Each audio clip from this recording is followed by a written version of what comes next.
and insights from the outside make all the difference in the world. Another person can see, like, you can't tell you have spinach in your teeth, right? Like, nobody. Hi, I'm Kyle Weckerly, certified professional ghostwriter. I'm glad you're listening as I welcome industry experts to share stories. You'll hear of lessons learned the hard way, overcoming professional hurdles, turning experience into actionable knowledge, and how to connect with your target audience. This is the Career Challenges Podcast.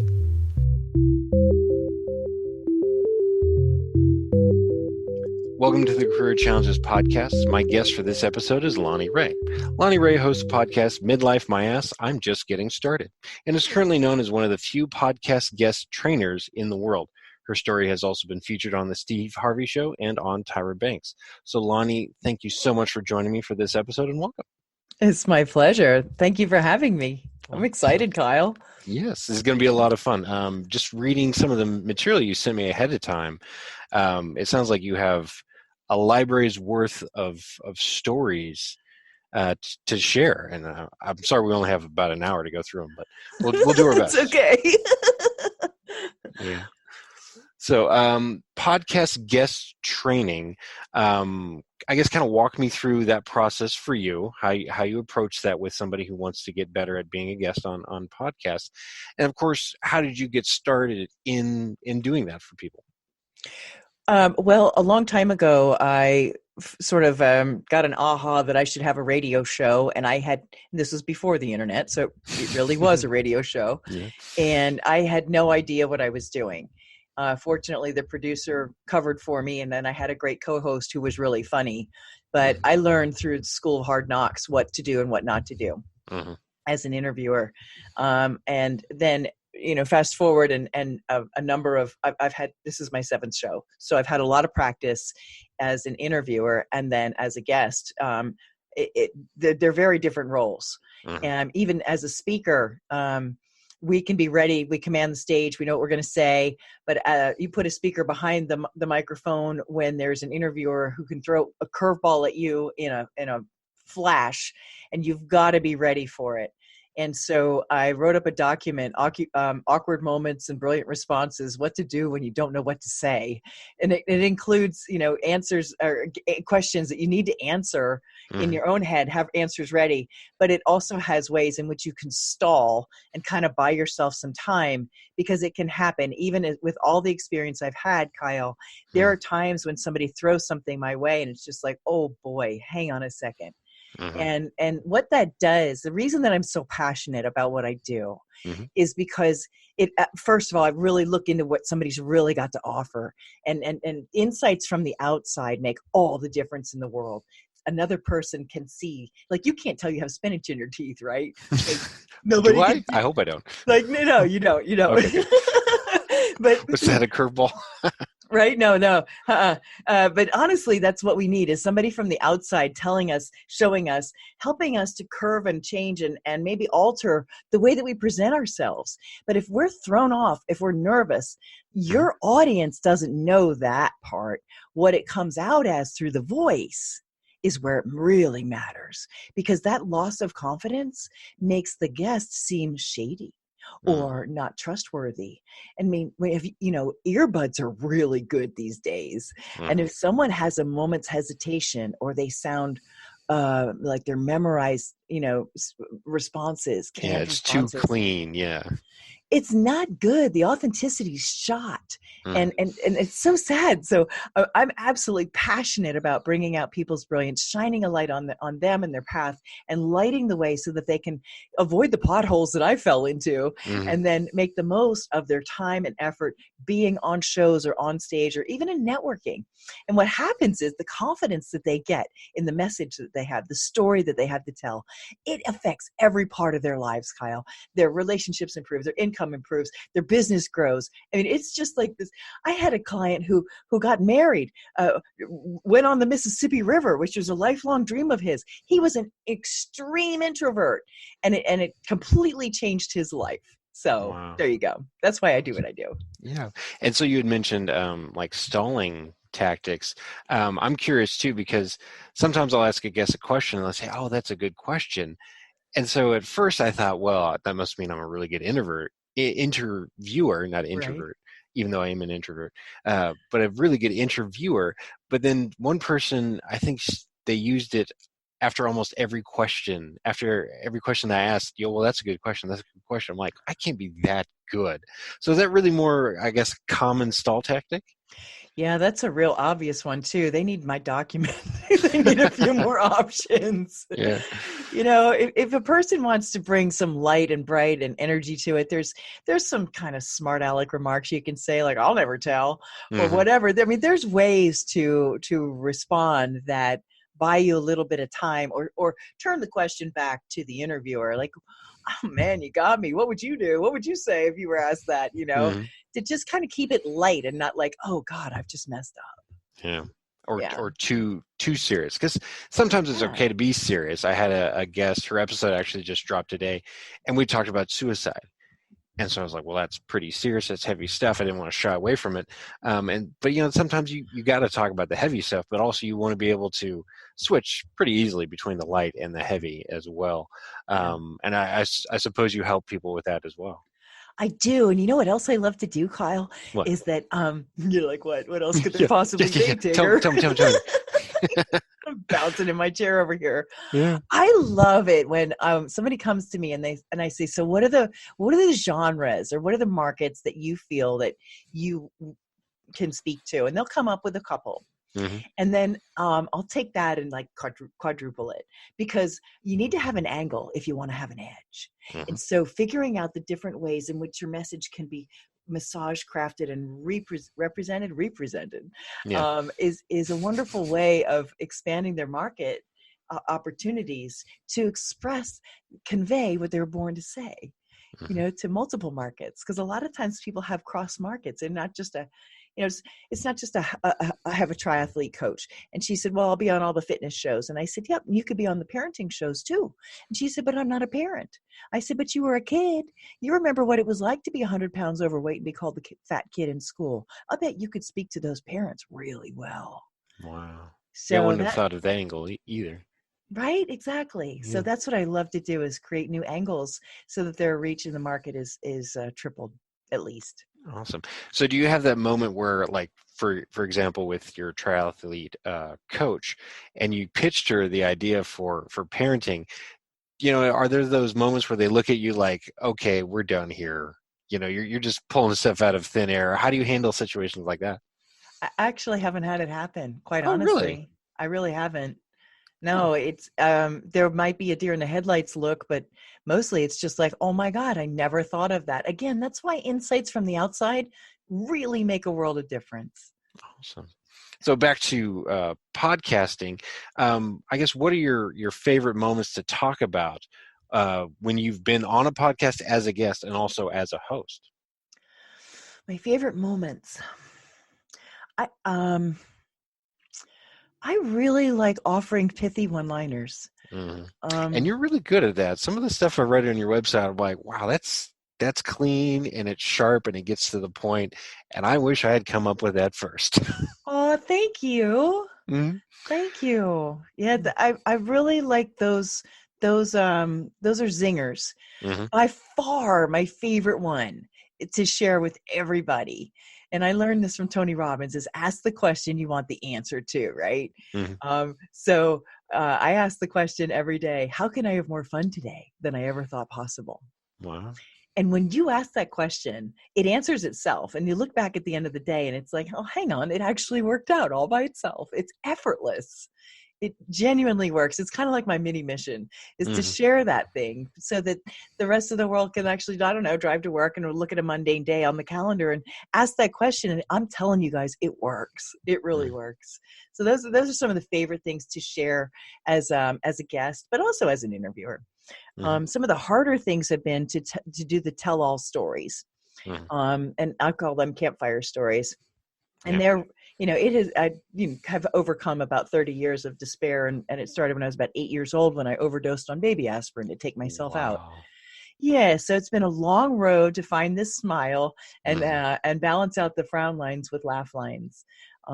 But now what I love to do is to bring the takeaways, the actionables, so that we can take all of that experience, and yeah, it was sad and it was bad, but now what do we do with it? Now how can everybody benefit from that?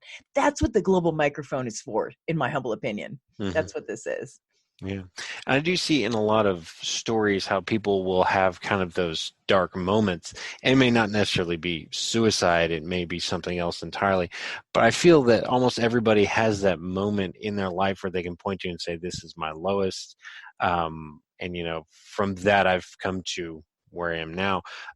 When you're helping guests with their story and how to, find the angle to have an edge, are you able to touch on that and discover that with every one of them? And how do you go about doing that? Not everybody has one, believe it or not. Oh, really? Yeah, no, they really It don't. may just be me, and maybe I'm just looking for that, though. So I was pretty challenged. One of my clients came to me and she said, I've had basically a perfect life. I've been an entrepreneur my whole life, never had a job. I've always been successful because I figured out how to do it. My parents are great. I still love them. I've been married for 32 years. My kids and I have a great relationship. There's no problems. And she said, my business is Facebook ads. Where are you going to put me now? What do we do now? Oh, so my gosh. This was a challenge. Yes. And she's an introvert who hates public presentations, and she had to go to New Media Summit and do something outstanding for the icons of influence, as they call them. Mm-hmm. And wow, what do we do with that? Yeah. And where do I put her? Mm-hmm. And so I was able to dissect her background as a female, as an entrepreneur, as in relationships, and that she does high ticket closings, so she's great at sales. So I was able to pull apart the threads of this beautiful gold tapestry that's her life, mm-hmm. and also to give her a presentation that began with a bell. Literally with a bell. And she did a Saved by the Bell, and she rang the bell because I knew that was going to give her the attention that she needed, because her presentation skills weren't going to be there in 3 months, mm-hmm. The 3 months that we had to get her ready. So I gave her a prop, and then she ended the presentation in the same way so that she was memorable. Nobody's ever done that before. That worked out real well for her. Awesome. So, those kind of clients are rare, though, I hope, right? They are rare. It's very rare that somebody's had just a peachy keen, wonderful life. Yeah, where everything works out, and man, that's rough. Yeah. Yeah. A little bit of sarcasm there. But sometimes the person's troubles are not that it's their background. It's that they're an extreme introvert, and they have to market their business, and that is very uncomfortable for them. So then it's a matter of finding out a way that they can authentically speak about what they do and really digging deep to find their passion. Mm-hmm. And it may still not be, I work a lot on helping people to have tonal variations so that the story is interesting, and paintbrush words so that they vividly come to life. And the listener can picture what's being said. And not everybody can master that skill, but as best as we can make it happen. Yeah, it is an art, and there are some who are better at it than others. I see it a lot too I watch a lot of comedians, it's just something I do when I have a few minutes. And I always love, because you can tell the really good ones, obviously, because they have a lot of clips out there, but they're so good at setting up the joke. And then, hitting it with that punchline. And sometimes you can see it, but most of the time you can't. And that's, to me, a mark of a good comedian, is when you don't see the joke coming and you see it connecting and you laugh anyway. So then with the people that you're helping, these introverts, are you finding that there's more introverts out there than, you would originally have assumed? Yes. That's why podcasting is perfect for them. Yeah. Definitely.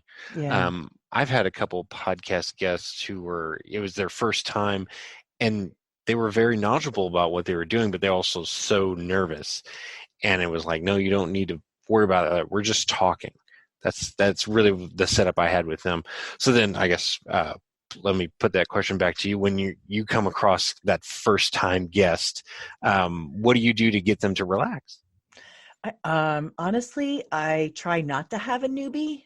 Mm-hmm. I train them so that they're not new, and I get them to role play and all that. But when they come to me, I'll just do some really quick coaching with them, to remind them it's not talk radio, so we don't talk on top of each other. and that you don't have to fill all the airspace. Because one of the classic newbie mistakes is that they don't answer the question and they never stop talking because they're nervous. They don't know where to stop and start. So it's just a lack of practice. None of us would bounce, be able to bounce a ball and then say, "I'm ready for the Lakers. Let's go." Well, I would prefer the Spurs because I'm in San Antonio. So Whatever suits you. Yeah, exactly. True. It really is a matter of training and practice, like anything. Awesome. True. Nobody's like brilliant right out of the gate. Yeah. And I've dealt with that as well. When I was growing up, I assumed if I was good at something, it would just come naturally. Yes. And that couldn't be farther from the truth. And then back in my teaching days, I had students who, if they didn't get it right the first time, then I'm just not going to try at all. I'm like, no, you got to work at it to get good at it. And then I guess I wasn't a good motivational speaker, because if I was, I probably would still be in teaching. But so I think that answered that. Anyway. So with podcasting, I asked about your best moments. Can you, a time where you were a guest on a podcast that may not have gone as well as you had hoped? I was really thrown off by someone recently. I wish that I'd known that she had set questions. Because that's where she was completely operating from. And so because she had set questions, and then I forgot, she'd never had a podcast before. She'd had a magazine. She was a speaker. She was, 8 years as a speaker, but as an interviewer, and it wasn't fluid. She had these questions that kind of bounced around. And then at one point I went, could you clarify that? And then she actually made it a 3-part question within the one. And I was like, oh my God. It's probably that's why when I actually give that interview as one of my favorites, because I ask people, can you hear the hesitation or not? And I'm proud that they don't hear it, because it takes a lot to not get thrown off track, not get derailed. And that can happen so many times, guys, when, just because we can all start a podcast doesn't necessarily make us qualified as a great interviewer. And so yes. You can have right. You're nodding your head emphatically. Yes, emphatically. Yes. Yes. That's so often the case. And so that's why I try to prepare everybody for that, because sometimes you have to carry the show. I had that happen. I had a fun little show called Poke the Podcasters. Really? Yeah. It occasionally I do that on Facebook. I have a group called the Podcast Guest Club, and I wanted these podcasters to be seen, come out from behind the microphone, and do a little Zoom show. And honestly, these two hosts, they might as well have turned their back to me and then shouted one-word answers over their shoulders. I never saw it coming. I had a friend call me when the show was over, and she was like, "Dude, are you all right?" And I was like, "I'm pissed." She said, "You must be exhausted too. You had to pull everybody through that show." And I was like, "Yeah." And I didn't understand what the heck happened. They disconnected, and it was so hard, and it was painful. You could see people coming in and out because it was Facebook Live, and people were leaving when I wrote this really juicy intro, and I was like, "Oh, this is going to be hot." And it was so not. It was so not. It was epically bad. And I offered my podcast guest training to one of them. She's like, "No, I'm good." And I was like, "No, you're not." Oh, that's so. How do you tell somebody? Yeah. I don't mean to be rude. I'm just saying, how do you tell somebody that could have been a lot better? And well, then jumping on that line of query that you just opened up, to be a good interviewer, what are some resources you would suggest? To be a good interviewer, resources. Hon, I really think it matters where you've been in life as a person. To me, a really good interviewer is able to hear what's being said, and formulate a question in advance, running ahead of that, but also to listen to what's not being said. Like, I went to Alaska on a one-way ticket. I ran away at 26, right? I sold everything and bought a one-way ticket, and I had some travel envy, and it was a great trip and all that. And depending on who I tell that to, Kyle, one interviewer might say, "Oh, Alaska, that's amazing. I've always wanted to go there. How was that? I bet it was beautiful." Mm-hmm. And the another one will go, "What the hell was behind that? What? You've been packed for 20 years? But it really depends on where it lands with the interviewer, where their ears are, and where they've lived in life to hear more than what is or isn't being said. Yeah. Yeah. Well, it sounds like there's many, many layers to that story in and of itself. Yeah, there are. Yeah. And that sounds like an exciting one. But I just want to finish up this interviewing line of question before I It's move all on to good. that. It's all good. So then, I guess, are there books or courses that you would that either you've taken yourself or that you would suggest people take for interviewing, I guess, proficiency? I really wish I had a list for you, honey. I don't. I really don't. I've got, a lot of experience. I've been doing shows since, for 30 years. So, Well, that's where it's coming from then. Your 30 yeah. years of experience. Yeah. Would you like to be a guest on the Career Challenges podcast? Go to careerchallengespodcast.com to find out how. While you're there, check out other episodes and download them through Apple Podcasts, Google Podcasts, Stitcher, Podcast Addict, Castbox, Spotify, iHeartRadio, and more. The Career Challenges podcast is hosted by me, Kyle Weckerly. I'm a certified professional ghostwriter who works with business thought leaders and industry experts to write polished manuscripts, assess their publishing options, and create book marketing plans. I've worked with consultants, high-ticket salespeople, coaches, speakers, C-level executives, and business owners. My authors have worked for USAA, Vistage, Booz Allen Hamilton, Austin Technology Council, and the John Maxwell team. My authors want to write a book to serve as a platform for their marketing endeavors. They know that becoming an author will help them secure speaking gigs, market their expertise, promote a product or service, and more. Are you ready to turn your experience, knowledge, and stories into actionable advice and connect with your ideal client? Then visit WeckerlyWriter.com to schedule a consultation today and begin your publishing journey. That's WeckerlyWriter.com. WeckerlyWriter.com. And now, back to the Career Challenges podcast.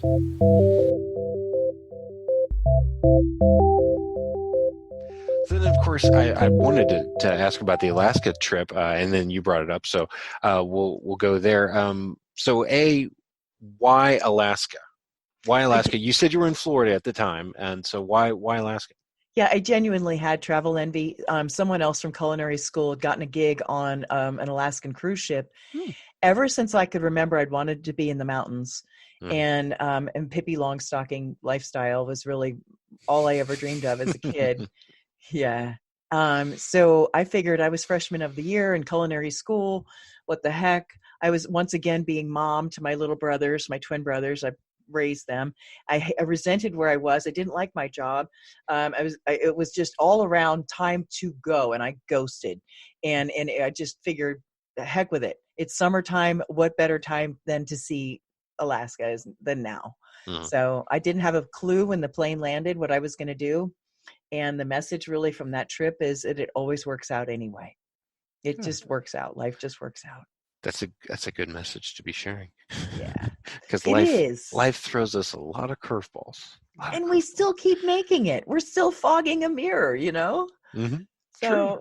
Hey, like that should give everybody confidence. Yeah, I like that, fogging a mirror. That's a good one. Yeah, I could use that. So then, when you got to Alaska, and you first, step outside and you see the real Alaska with your own eyes, was it everything you hoped it would be? It was, and then some. It's what National Geographic is made of, and the hugeness of it, the pristine beauty of it is spiritual. And as I've said, if God had a mailing address, it would be in Alaska, because it is honestly the most amazing. And I've been a lot of places and gone back there 3 times. I've lived there, I've traveled there, and I went back one time in December, January, just to see, eyebrow high snow and tromp through it to try and make tunnels, because I wanted to do that since I was a little kid. It's a lot of work. I don't recommend it, but sure. But now you can say that you've done it, which is, I guess, is the most important thing. Yes, 100%. Yes. It was amazing. It Hmm. was amazing. Even getting to be a banquet waitress in Coldfoot. You may have seen the show Ice Truckers, Yeah, I've or heard seen of it. one episode, one or two episodes. Yeah. Yes, well, that road led up to the truck stop in Coldfoot, where I was a banquet waitress, and in the summertime, of course. And, Hmm. and it was absolutely stunning, beautiful. Got lost, crossed beaver dams. Don't try to cross beaver dams. I know what tundra is like. You step on it, it looks like grass. It's not. It's like quicksand. I mean, I've been through like Really? amazing, Tom Sawyer, Huck Finn, fun travels that were also really like stupid adventures, and I got through it anyway. Like it worked out. So yeah, it Mm. was great. So I guess was there a moment where you just stopped and asked yourself, "What am I doing?" Would a more sane person have done this? Only that one time when we thought we could reach the top of a mountain. It wasn't really a mountain, but it ended up being that big, Mm. and we got terribly lost. And that's when I found tundra. And when you step in tundra, and gazillions of mosquitoes come out from underneath that, Mm. and we were just literally covered in black mosquitoes and weren't sure how we were going to get out of it. And tundra, you sink. Mhm. So we're jumping from base of tree to base of tree and hanging on for dear life, and don't know how we got in there or how we were ever going to get out. We had no idea how big it would be. In that moment, I was really feeling stupid. Mhm. But other than that, the rest of it just always worked out, and it So was one magical. moment out of 3 years. That's pretty good. That's pretty Yes. good odds. I would say Yes. that. Yeah. And then I also noticed you mentioned you lived in Australia for 3 years. So I'm sure there's not a fair comparison, but Australia and Alaska, what would you choose? It depends on the time of year and who you're with. Oh. Um, Alaska can be a lonely place if you're by yourself, Mhm. and I'm not one to feel lonely, but I can understand that now. Australia, I didn't get to explore the whole country, but there are just as many types of environments in Australia. We tend to think of red dirt and kangaroos right away, Mhm. but Australia has so much more to offer. And the rainforests and other parts of it that I didn't get to explore deeply, I would still love to do that. So, can I get back to you on that one? Definitely, yes. So think about that, and if I remember, I'll circle back to it at the end of the podcast. So you're helping people be better guests on podcasts. You also mentioned you're a story coach, and so I'm wondering, did one come before the other, and how are they related? They are actually interrelated, 100%. Yep, that's a good observation. Yes. Nobody's ever asked me that, because it really is about how you tell your story, and the tendency is to tell it from in a very linear fashion. Hmm. I wanted to mention this. I'm glad with the comedians, how Hmm. they set up a story. That's what people need to learn how to do, is to set up a story in a way that doesn't automatically sound like I'm going to walk you through down the hallway, make a right, go down, yawn. There Hmm. needs to be a clever and creative and sort of um, a, a storytelling Yeah. that is not obvious. Yeah, and they can set the tone so well. Brett Ernst, um, he did this bit, and I loved watching. I've watched it multiple times. He said this story starts in Florida, as all messed up stories do, and just kept going. So like right at the beginning, okay, we're really gonna go to a bad place in this story, and he doesn't disappoint. He doesn't disappoint. And I'm trying to think of other comedians for examples here, but they're just flowing out of my mind. Anyway, um, so with your story coaching, um, how do you approach that with your guests? Is it similar to podcast guesting? It is. You don't usually get a chance. Okay, sit. Here. Let's hit record now. Tell me your story. So it's not usually a fluid kind of.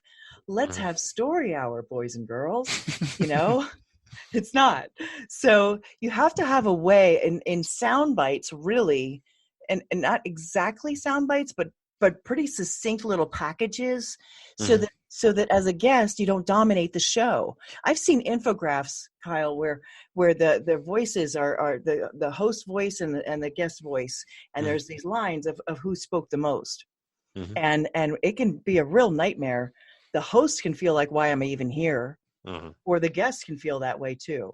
I Sure. mean, it works both ways. So there needs to be a way to convey what you were born to say, really, Mhm. so that it's entertaining it's got a point, and it has moments where someone else can interject, because on podcasts we don't talk on top of each other.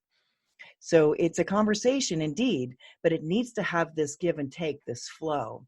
Mm-hmm. And if a person's nervous, which they will be, it's so easy to get thrown off track and forget where you were. I've had people look at me like in the camera eye, and like they mentally left and picked flowers. They went and put them in a vase somewhere in their head. I'm telling you, they were gone.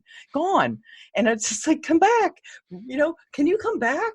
Mm-hmm. But they never really answer the question. They're la la la about all kinds of stuff that doesn't matter. And it does a disservice to the show, to the listeners, to themselves. I've seen somebody take 5.5 of a 10-minute show to explain how she helps women clients, and never really answered the question. Mm. Yeah, that's rough. It's painful. Yeah. So Yeah. in those situations, how are you able to save that? Maybe not in a podcast episode, but with their story, how are you able to kind of turn that around to where 5.5 minutes is shrunk down to those 30 seconds, and they can spend the rest of the 9.5 minutes really talking about more important things, or delving into that topic more deeply? It's a really, so the person that I'm thinking of is Mm-hmm. it's very delicate. I actually couldn't air the show with her. Ooh. Yeah. Mm-hmm. Yeah. And then I watched her do it with somebody else, and I was like, she genuinely needs some help. But if somebody doesn't think that they need any help, then what are you going to do? Yeah. The extraneous details of her background in architecture and design and interior decorating, and how people really loved her work, and had absolutely nothing to do with her son getting leukemia, and how she helps women clients, with children that are, deathly ill. Had nothing to do with it. So what she needed to do was understand that there's different questions you need to be answering. If it's about the client, how you help the client answer that question. Don't give everybody your architectural and design background first. That's what True. she did. Yeah. True. I mean, it's exciting to me. I mean, if I were from that ilk, I would want everyone to know how smart I was in that vein. But I can also see that nobody really cares. I mean, I could go on for hours about ghostwriting, and people tune out usually in the first 5 seconds, and that was a hard lesson for me to learn. So Yes. yes. It is. It is. Unless you've got somebody in your industry that can really dig what you do. Mm-hmm. And I value what you do. Mm-hmm. I've just finished editing someone's book, and it is challenging, especially when they're they speak a different language, Mm-hmm. to convey their story in a way that's still their voice. But yeah, it can be hard. It's difficult. There's one situation too.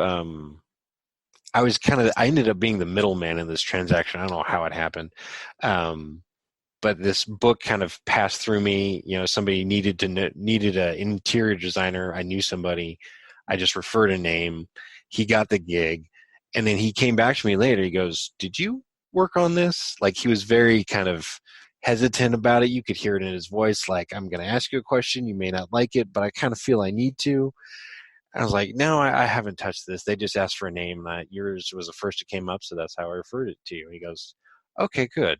Because this story is pretty bad. Like, the story itself wasn't bad. It was how it was written." I was like, "Oh, well, I'm glad I never touched it then," because it just sounded like one of those situations where, unless you knew the person really well, she wasn't going to listen to you at all. And that was just, Yeah. So then in those situations, I guess, how can you tell if a client is really going to listen to you and take your advice, good naturedly? I mean, you maybe have hard things to tell them, but they got to hear it from somebody. Yeah, you do. And so you just really have to assess, do you want more of the same, or, do you want more of this or less of this? This is the outcome that we're getting. These are the results we're getting from this. And this is, so some kind of innovation. I liked the word innovation as opposed to change. Mm-hmm. So let's innovate these, the approach, so that it better represents who you are. How does that sound to you? Yes, that sounds a lot better. Yeah. Yeah. Yeah. Yeah, And it's sticky topic. true. Yeah. Does it get any easier after 30 years of doing what you do? Well, thankfully, I haven't been trying to teach people how to be on podcasts for 30 years. But as an interviewer, I have never encountered that as an issue. As a trainer, I've had someone hire me and then decide that she didn't value being on podcasts at all, and basically wanted me to be her lackey and make booking appointments and stuff for her. And I was just like, no, that's really not what I'm here to do. I'm here to help you stand out with your brand out and to market your message in unique ways. As a survivor of cancer, she had a story in general that a lot of people have, and so the onus is then on the guest or me, their trainer, to come up with something different for them, so that the host can actually bite into a different angle on this particular issue that is commonly known now. Mm-hmm. Everybody's story is unique. But what do you have that, some hosts will say, I need for you, I've done 1,000 shows. Mm-hmm. And if you're going to come on to my show with something I've already talked about 8 times, I need for you to come up with something that, like, this changes everything. No pressure, right? Yeah. Yeah. True. Yeah. So yeah, that it really is like that, though. I understand the host position. After 1,000 shows, you don't want to have number 9 that's the same topic again, unless it really has some, significant difference. Differentiation is my word for the year, Kyle. There you go. Yeah. There you go. For 2020? For 2020, yeah. Awesome. What was the word for 2019? Focus. Oh. I can see how those work together. Well, I don't have a word of the year, so I can't really say. Well, last year the focus was on building relationships and rapport, and especially on my favorite platform, which is LinkedIn. And then this year, differentiation is so that I can take all that focus and all the things that I've built, and then help it, apply it to other people's lives so that they can differentiate themselves. I love helping people to stand out, in unique ways that are memorable, whether it's at a networking event or on the air. It's a joy, because every one of us has something unique to offer. And to feel the confidence so that you stop shaking over in the corner and can actually, really come forward to the microphone. I believe we have a spiritual responsibility to share the gifts that we've been given. Yeah. And that's honestly where genuine fulfillment comes from. True. And sharing stories, I guess, to piggyback on that, because for me, and I had talked with Josh Stanley about this, a previous guest, that the more stories we share, the more empathy that we spread in the world. Because I have no idea what it's like to be a woman, or to battle with cancer, or to be a minority, and to deal with that. But reading those stories is the second best thing. I mean, obviously, I can never experience that firsthand myself, but by helping people share more of those stories, I feel I'm helping the world become a more compassionate place, and that is part of my business mission and my business plan, my overall goal. So then, main motivation. There we go. That's the words I'm looking for. Main motivation behind stuff like this, the podcast and the ghostwriting, and it's. What I love about your show is that you're talking about career challenges, and one of the hardest things for someone, at least in my shoes, Kyle, is that the people that don't know the backstory can look in from the outside and go, "Oh, aren't you just happy, joy?"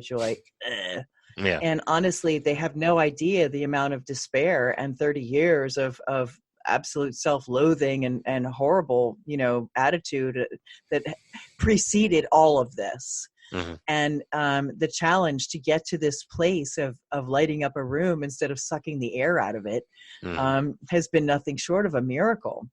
But for that becomes a challenge, because people are like, well, I'm not going to be like her. I can't be like that. I don't like, it's like, nobody's asking you to. It's just, it's a challenge. You're almost damned if you do and damned if you don't. True. So yeah, it's a challenge.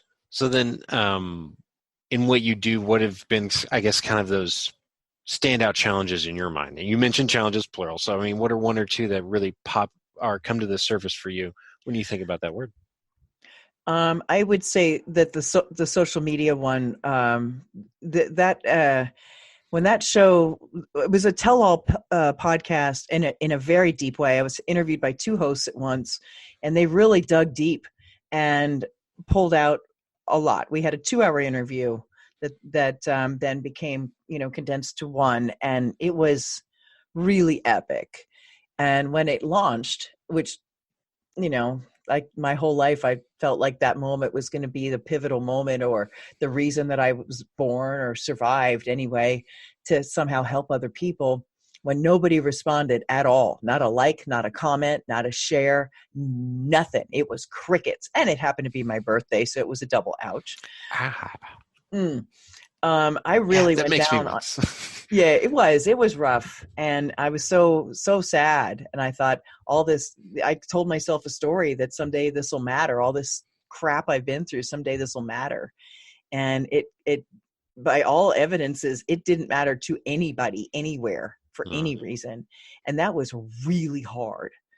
The the other side of that, the hurdle that presented, I've learned to just realize that you still have value no matter what. I was living by this Zen koan, this saying that says it's not a gift unless the receiver wants it.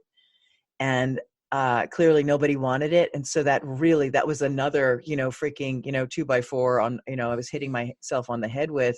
Nobody wants it. Nobody cares. Da, da, da, da, da.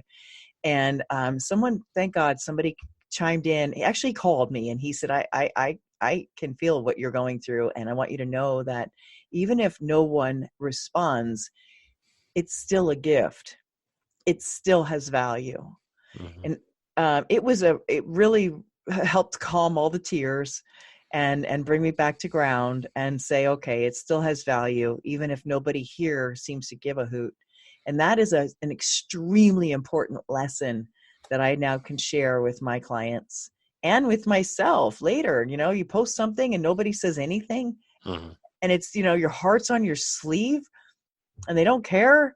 Like, it's a cold world, man. It is. But you have content, you have an evergreen story that will go on forever, and you don't know whose life it will touch later. It may not be in that moment. And it may be that the person whose life it touched is somebody who would never, ever say anything public. So it doesn't mean it didn't have value. It just means it isn't evident to you yet. Yeah. That's super important. Yeah, and that's hard to swallow sometimes too, because for me in that situation, I would really want that validation. You put in time and effort into this, and nobody, that would have a crushing blow. Yeah, that would have made me, sad first, of course, but then of course very, very, very angry about that. Yeah, I went through all of that, Kyle, and if I probably haven't processed it all out completely. Because it's like nobody. You are you guys so busy that you don't care to listen? Okay, all right.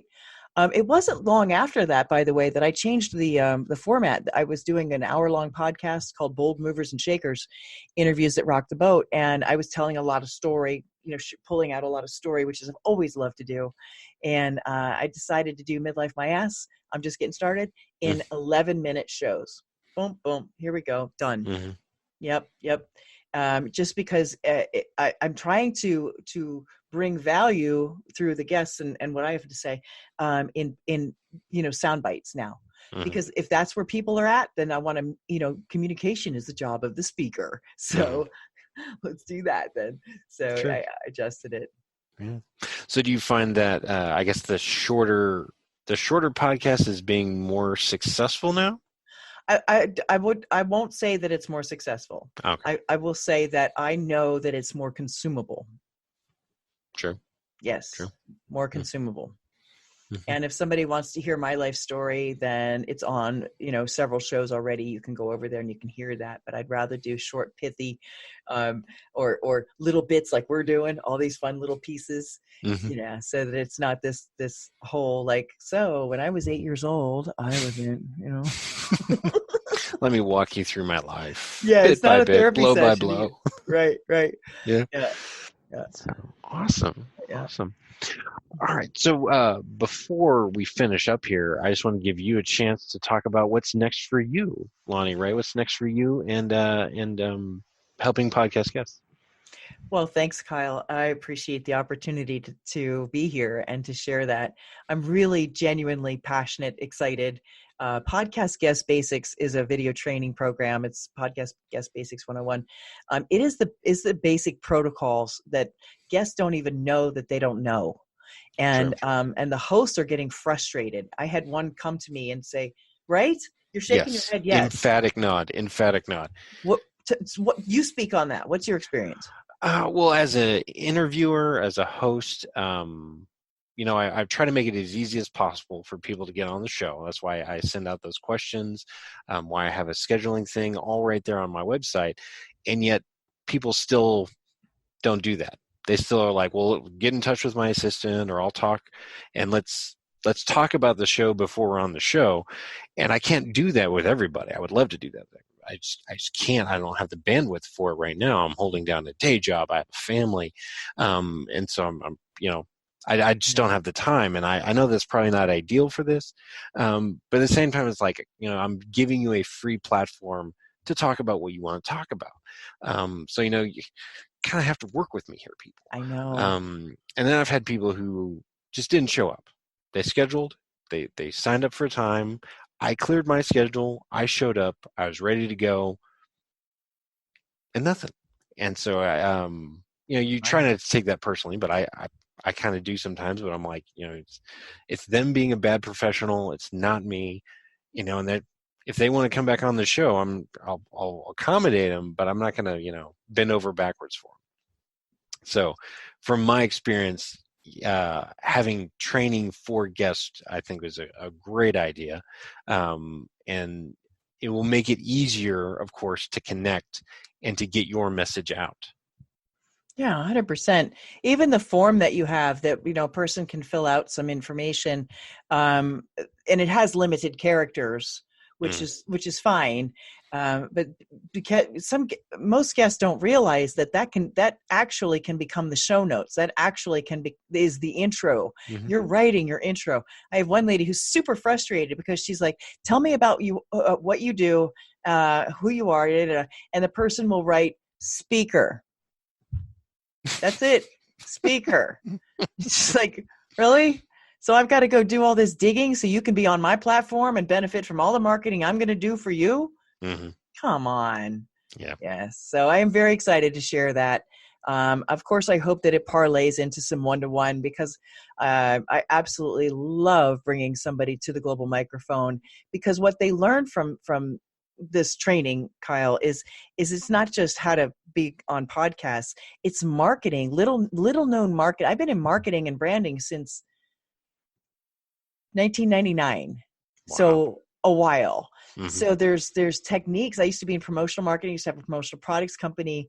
I've been a brand ambassador for Kellogg's and Buick and Coke, and I was the milk in the Oreo cookie tour. That's a really funny story. The little kid looked under the milk carton. I'm like, hey, go. Really? He's looking under my costume. Dang.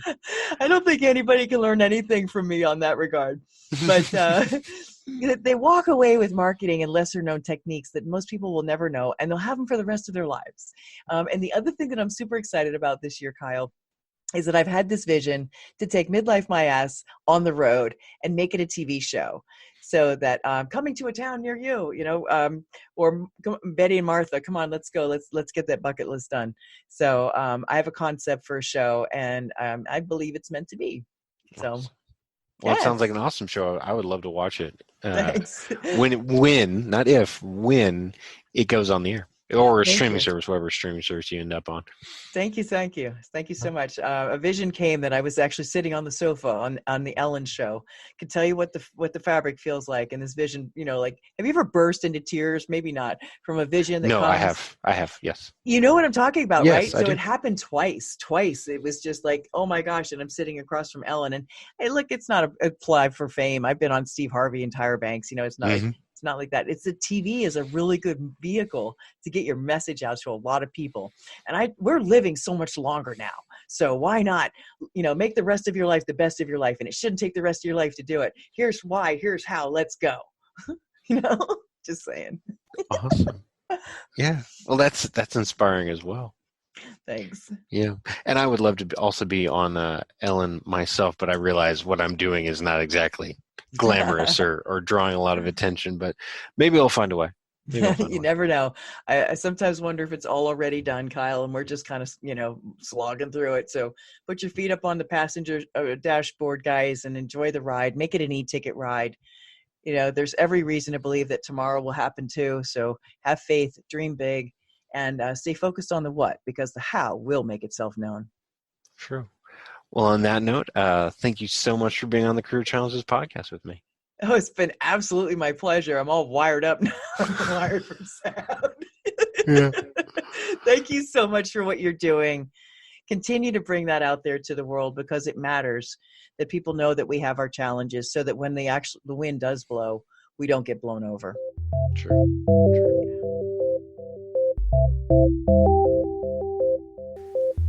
Thank you for listening to the Career Challenges podcast. Don't forget to subscribe and like the Career Challenges podcast on your favorite podcasting app. Visit careerchallengespodcast.com for more information. Schedule your free consultation with Kyle Weckerly by visiting weckerlywriter.com today.